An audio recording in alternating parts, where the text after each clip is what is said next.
on there. I'm on them. Okay, Connor, Rainee, me. That's a team. Blow dry. Okay.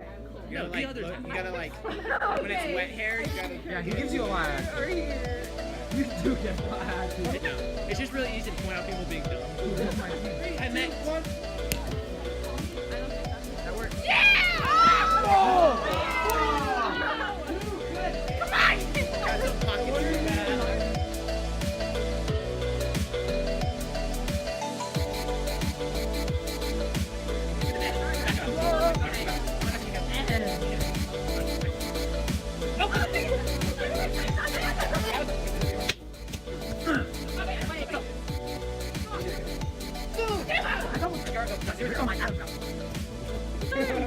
I'm getting better. Just relax, it's okay. What? Kiara! What are you doing? No, I didn't play. Oh my gosh, I had one job.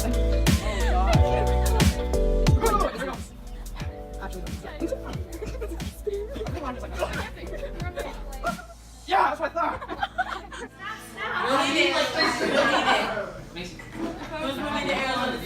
At the Walmart where we always leave from. And so if you want to leave your car there, we're only going to be gone 48 hours in Seaton. We're just going to drop it off there. Let's see, probably whenever she's not around. Hey, Sam. So, I'm gonna send it out tonight. Or Hannah. Pass out to you guys on Monday. I gave it to FCA at our school for this honors. And I also gave it to random students who don't specifically mention like affiliation with God as well. And then I give it to you guys as well, so we have like a variety of questions. So I made my own and we was those. What connections does God promote us to create? That was a question somebody asked. Wait, I'm That was sorry. mine. Well, that was yours. Yeah. Okay. You know, the verse that just comes to mind is John 13:34, which says, "A new command I give to you, to love one another. And this is how you'll know that you're my disciples, if you love one another." And so, I think that the connections that he wants us to make are connections that represent love and show that caring and respect and love towards other people like he loves us. Go for it. You guys are open to answer too. Like, Oh, good. All right, if you got an answer, well, you guys jump in too, okay? who are some connections that people shouldn't desire to have? Who or what? I mean, like, I think it depends on the time in your life. Okay. Like, sometimes you want a relationship with somebody, as in like a relationship like you love one, and you know, and so it's like, but that's not good for you at the time. So like, that's not what you should be promoted to do. It's not something that you want. I think it depends on where you are in life. So in some situations, some people are going to help and some people aren't going to help. So you have to kind of pick and choose who's going to help you become a better person. And then if someone's not going to help you like grow as a person or just bring you down, then I think it's time to let go. Right? Social media also plays a role in that too. Like, if you look at people that are prettier than you or have a better body than you, it's just gonna bring you down in life, and that's not. This is from the students at my school, and this one is really personal to this individual. They say, sometimes I feel God, and I know He's there. Why can't I feel Him sometimes, and how can I start to feel His presence again? I feel like I'm off the path, but I like to consider myself a good person. I just don't know. I have two answers to that. First answer, sometimes God makes us go through a wilderness scenario where we just feel disconnected from Him. And that's really challenging for a lot of people because a lot of people just think immediately, God, how can you leave me? Why aren't you here? Why can't I hear you? But the real challenge in that is God's testing your faithfulness. It's in those moments that when you can't feel Him that you really need to just know that He is still there, that He's still holding you together, and that He wants you to respond in that faithfulness. To, despite feeling so far, to know that His promise is true. There's still hope, that He is guiding you through it, whether you see it or not. So He is there, it's just hard to hear His voice, and it's really testing your faithfulness. Another thing is sometimes we separate ourselves from God. where we've kind of blocked out his voice. We forget how to hear it, or we've ignored it entirely. We're disconnected from his word. We're separating ourselves in our own sin and choosing our sin over God, and that creates that separation too, where he's waiting for us to like actually come back to him instead of just like, oh God, why aren't you here? We need to seek in ourselves that, like, God, I know I'm separated from you. It's because of my sin. I need to come back to you. What is the benefit of having a spiritual connection? Being humble. Okay. It's kind of like a guidance. I think it gives you a reason to live. I think we were never created to be apart from God. What are some signs that God is real? Is this on Tuesday? I have two things. One, I love pink sunsets. And so those pink sunsets, those are just, I'm glad you enjoy them. I really am, but they're for me. He makes them just for me, and I love them very much. And so that's how I know that he's real and he's talking to me. So you're welcome. But the other things, so. Oh, this was freaky. So anyhow, okay, so there's this thing when we are giving the talk on sin, when we're telling you guys about sin, there's always this, we have to pray over it because Satan does not want us to tell you guys about sin. Like it isn't, he would rather you guys just continue to be in oblivion, right? And so on Tuesday night, I was giving the sin talk to the middle schoolers, and I was outside standing behind the pillar there, and the kids were all on the grass. And the big green floodlights that we've used for all those years were upstairs pointed down. They were plugged into the house, and Tristan had like jammed them onto the post up there, because they fit just right. He sat them up there. So I'm giving the sin talk, and then one of the girls like screamed or made a noise, and I swear I just went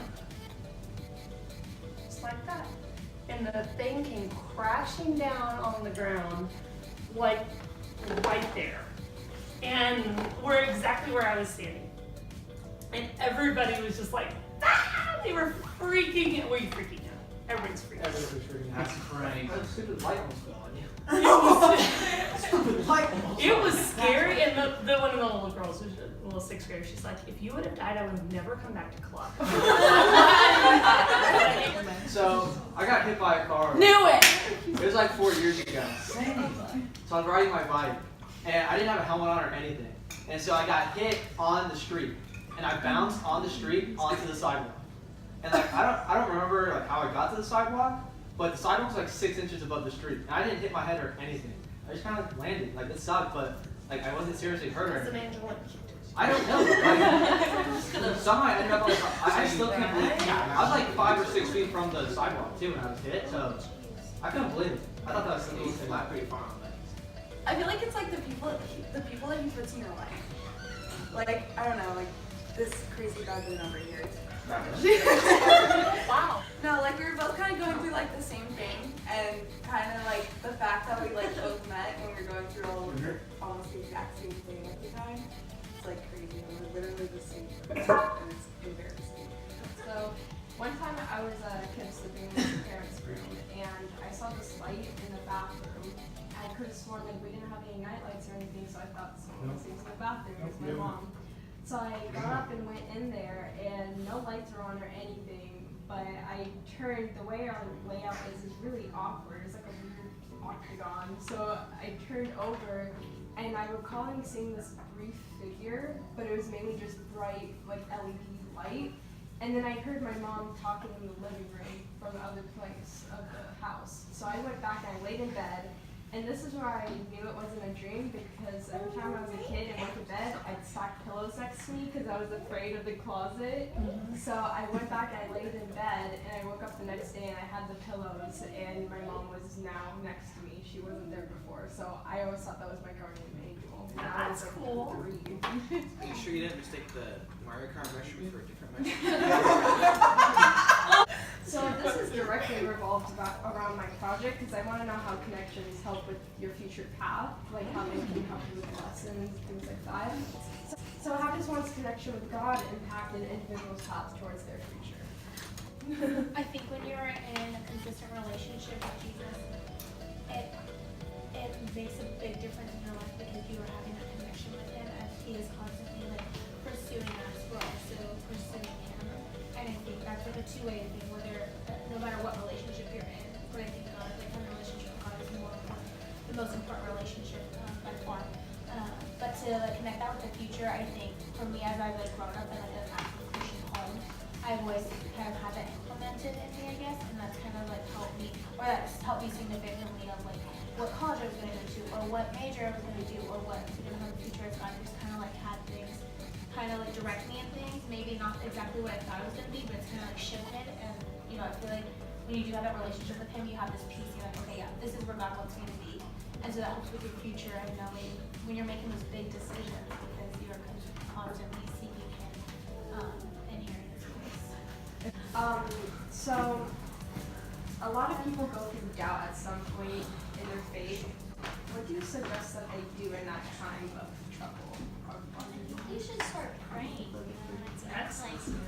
Like ask for like a reconnection. Like ask like, are you really here? You know what I mean? And He'll show your presence. Like this one time, like I was doing something in the bathroom and I was like, I don't know if my mom's looking at it when I get in the bathroom. I was like, God, can I make her check, like come in the bathroom or something like that or something? I was just being bored. Right. And then the mirror drops. I mean the picture, there was like a loud noise, but she comes in, I was like, hey Mom. Yeah, I was like, oh thanks God.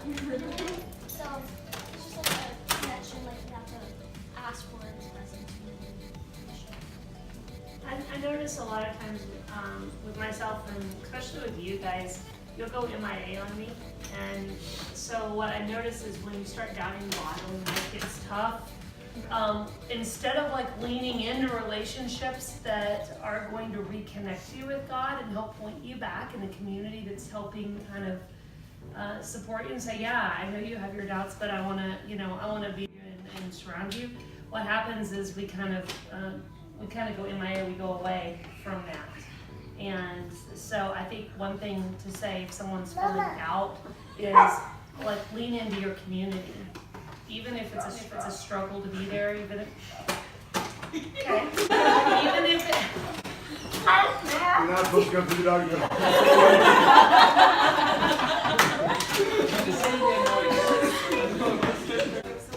Thank you guys. Alright, thank you. We're excited about your project. And there you have it. That was the night. An experience concluded by an outdoor sitting at the fireplace. Just being kids, united under God and our common personalities, our connections. Overall, this social experiment turned into a new type of family bonding that I never expected. Something that I can recommend for all.